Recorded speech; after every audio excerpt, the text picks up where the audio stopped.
Okay, off we go.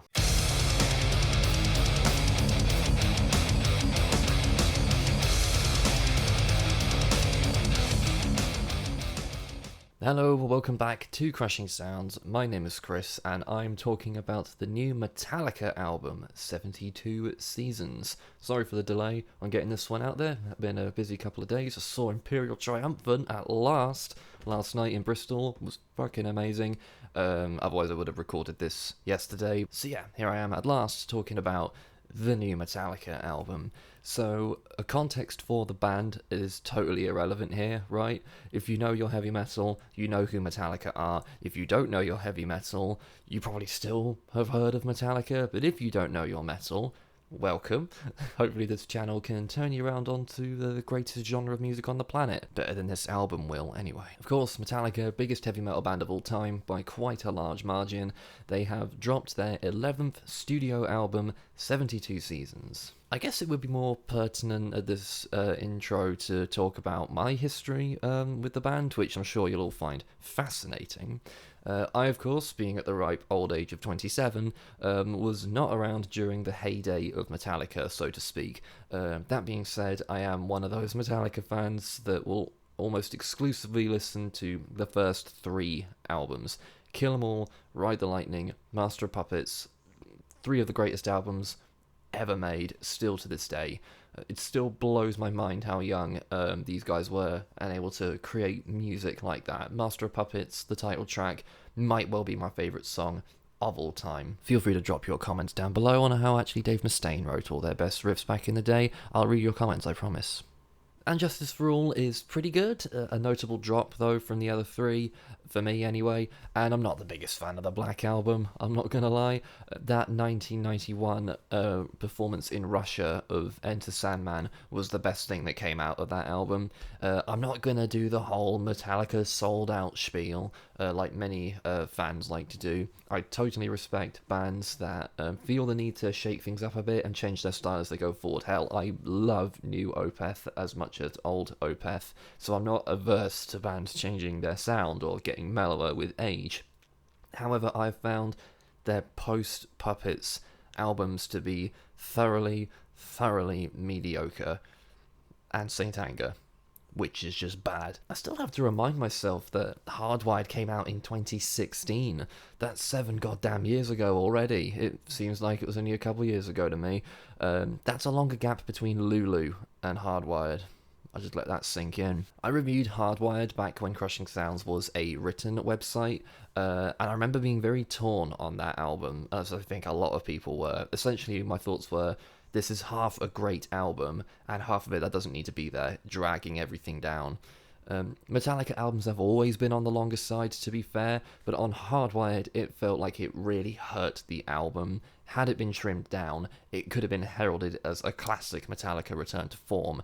Instead, it's an album with some great moments surrounded by dead air. Ahead of 72 Seasons, we had Lux Æterna, which at least brought the thrash.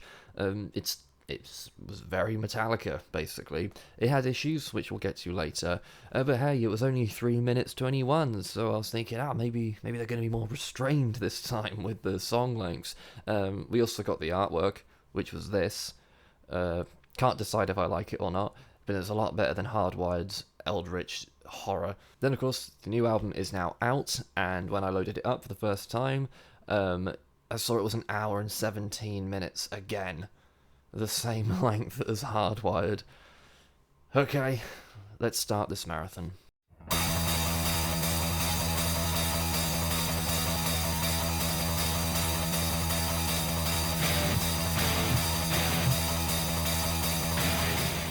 So the album starts off with the title track, and already I'm getting a sense of deja vu with some of the issues I had on Hardwired. It starts out okay, that tremolo running through the intro providing some momentum, although it sounded really weak in the production. But it added suspense with the stabbing guitar lines as well, and a cool way to start the album, especially a thrash album. The intro goes on for a minute.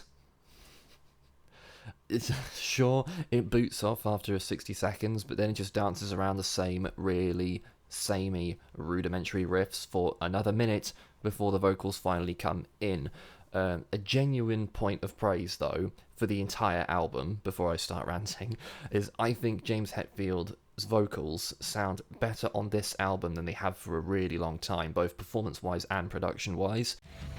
Staring into black light, dominating from fright. Breath of man, leaching through, split into breath of man. It sounds like he had more of an attempt this time at bringing the grit in the vocals rather than doing the dad singing karaoke voice he's had for a while now. That was really cool to hear. I was really pleasantly surprised with his vocals. But I could stomach this song a lot better were it half the length. And that's not going to be the last time I say that. I do quite like the descending riff in the chorus, and that rising and falling chugging between James's vocals is simple yet effective. But then the song just keeps going. I already mentioned the overly long intro that would have been way more powerful had it been half the length. In the second half, we just have the intro repeated, shifted up a key.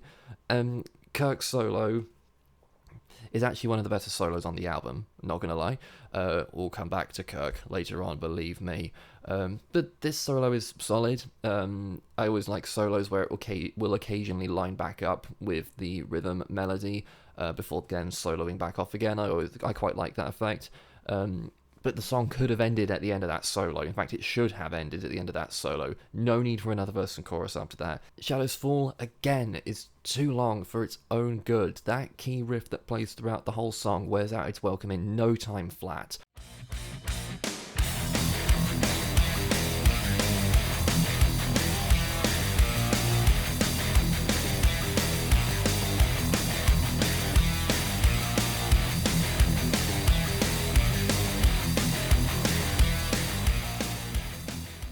I don't mind the descending riff that cues the chorus, it's fine, it gave me some Kill 'Em All vibes, but again, there's so much dead space between the good moments. It's over 6 minutes of doing pretty much the same thing all the way through. Screaming Suicide, I actually don't mind. I like the driving riff, even though again it's repeated to the point of ad nauseum, but at only 5 minutes 30, this one did justify its length for me just about. And again, I really like James's vocals in the chorus. I've seen some people finding the lyrics in this song particularly risible, but come on, Metallica lyrics have been ropey even back in the classic era, so if anything, let's be honest, we like the cringy Metallica lyrics because they're just a gold mine. Lest we forget my lifestyle determines my death style. On this song, we get the absolute gold. My lying voice inside keeps drinking cyanide. It's awful, but I love it. Sleepwalk My Life Away feels like a discount Enter Sandman. That riff is really close at times. Again, I don't mind the chorus. The rest of the song just meanders. This whole thing just feels like we're trudging through a swamp until the bit after the solo. That's some genuinely good stuff. Why did you piss around for the first half of the song doing the same thing over and over and over and over again to then bring that out in the second half? Bring that forward or trim the first half off. Also, this is petty. But this song, at the end, when it all cuts out, you can hear someone, I think it's Lars, saying, "That was good, right?" The end of Screaming Suicide had something similar when someone says, "Nice." Why are you leaving those in? It's kooky to do it once. Why are you doing it twice? One song after the other. Don't get it. Just screams amateur. "You must burn!" Exclamation mark. Ploddy goes on for 7 minutes. Metallica used to write really good, slow, stompy songs that kick so much ass. Now, just for some reason, they can't help stretching out one idea for an agonizingly long stretch of time. At one point, it sounds like we're about to transition into something really cool. Then we get even another boring riff that just gets repeated to fuck.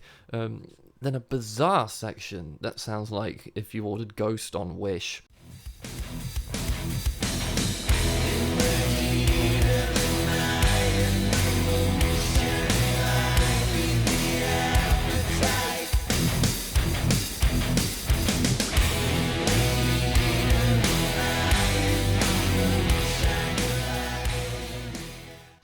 At least least that bit was different.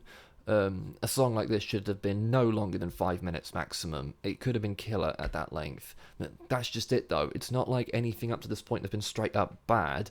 Some of it is uninteresting, sure, but it's all stretched out and dragged, so it makes these tracks so boring, and the album is just going at a snail's pace so far.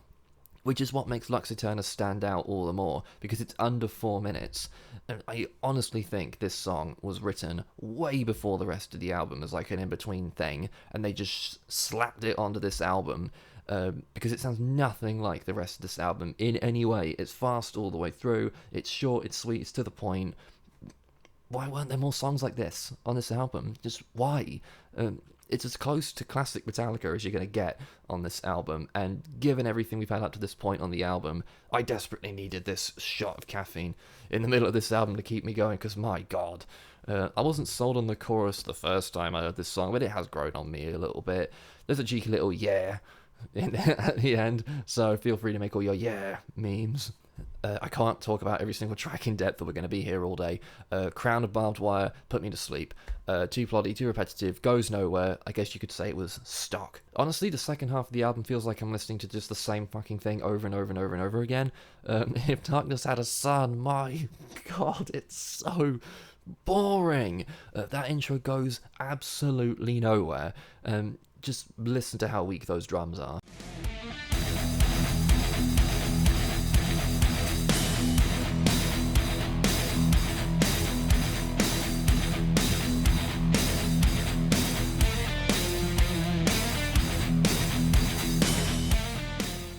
If you're going to do simple driving riffs, give the drums some weight in what you're actually playing. This very simple beat is 90% of the drums on this album, and they're so flat. They give no weight, no sense of heaviness or epicness. They're just so dull.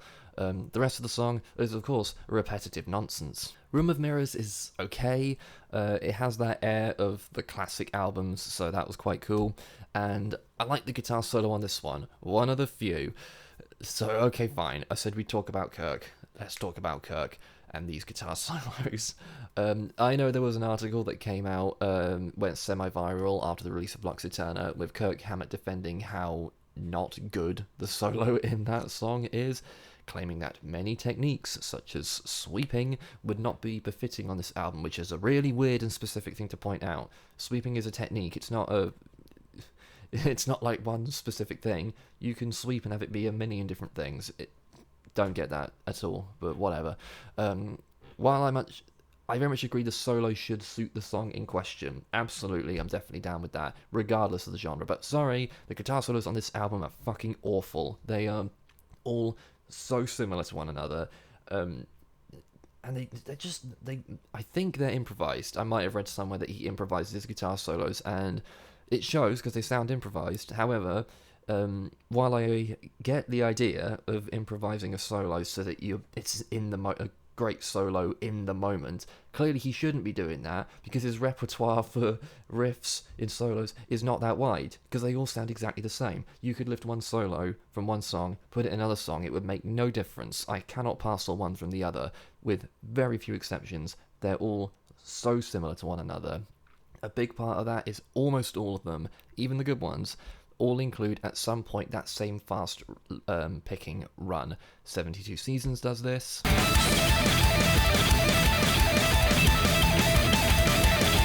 Shadows Follow.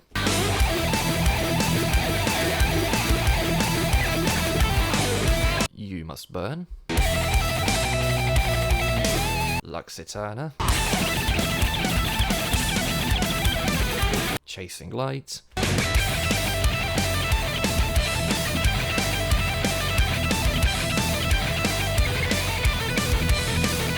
If Darkness Had a Sun.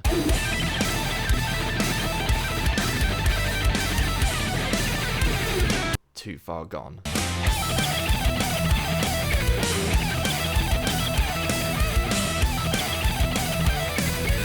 I've taken those bits out of context, sure, but this isn't the only kind of thing that's just repeated across the various solos. Yeah, there's Wah Pedal as well, because of course there fucking is. You could extract any solo on this album, put it in another song, and nothing would change. And that is the biggest cardinal sin of a solo to me. If he thinks that these solos each uniquely fit each respective song, I'm sorry, it failed, because they don't. When I saw that the last track on the album was the longest at over 11 minutes, I audibly groaned. Okay, let's just slog through this thing and get this album done. It's more generic, simple, slow riffing for 5 minutes, and I was waiting for that to last the entire 11 minutes, because that's what the album had led me to believe up to this point. But then we get the most interesting and easily the best part of the entire album, the second half of this closing song. There's a mellow drop-down bit with just bass, some clean guitar, and more soft vocals. Where the hell was this earlier? Why can't you put this in the rest of the album? Why are you saving it to the end? I'm not even saying every song has to have a drop-down bit, but just some progression. If you're going to do a song that are these lengths, 7 minutes plus, there needs to be progression. It can't just be straight and narrow the whole way through. And if you're going to do straight and narrow, write some good riffs. It all would have improved the album tenfold had they made these songs feel like they're actually going places. And the climb out of that section makes the riffing that follows it all the more impactful. I like how the lead guitar branches off and harmonizes with it. Inamorata, I think it's how it's pronounced, has by far the most interesting stuff going on the entire album. I just wish the first 5 minutes were a bit more interesting as well, but it's as epic as the album ever gets, so fair enough, good choice to close the album, I guess. Fucking hell, this album frustrates the fuck out of me. The really annoying thing is, when you're trying to review it, is none of it is absolute dog shit. It's just so needlessly drawn out. All the good ideas are either stretched out beyond necessary length, or they're surrounded by minutes worth of nothing of any worth. I don't profess to know what happens behind the scenes when Metallica are recording albums, but it's the same issue I had on Hardwired, the inability to edit their material to its optimum length. So I can only assume the band have surrounded themselves with yes men, or it's one person making all the decisions and getting it wrong. They need a producer that has the balls to tell them, this is too much, this has gone on way too long, let's trim it down. Or if you really want it to be this long, find something interesting to put in it to fill the time, rather than repeat the same thing for 5 minutes. Is it better or worse than Hardwired? You'd probably think because I'm getting so ranty that it's probably worse, but honestly I'm not sure. The worst songs on Hardwired were worse than the worst songs here. However, the best songs on Hardwired were better than anything here. So I guess they're equal? Honestly, take tracks 7 through 10, scrap them, get rid of them, trim down what you have left, and this album would be so much better than it is. It's not necessarily amazing, but a lot easier to swallow than what we've actually ended up getting. I know I can't expect the same level of quality from albums 40 years ago, but when you consider the awesome music that Metallica's peers are putting out, Testament, Exodus, Megadeth, new album debatable, 72 Seasons just doesn't cut it. It's just not good enough. However, I have seen a lot of people who have really dug this album and really, really enjoyed it, and all the more power to you. I'm not going to sit here and claim that you're a shill or an idiot for genuinely enjoying this album. If it worked for you, that's amazing. I really wanted to love this. I've given it several listens now, but 72 Seasons is boring, and I'll let you decide if that's worse than just being bad.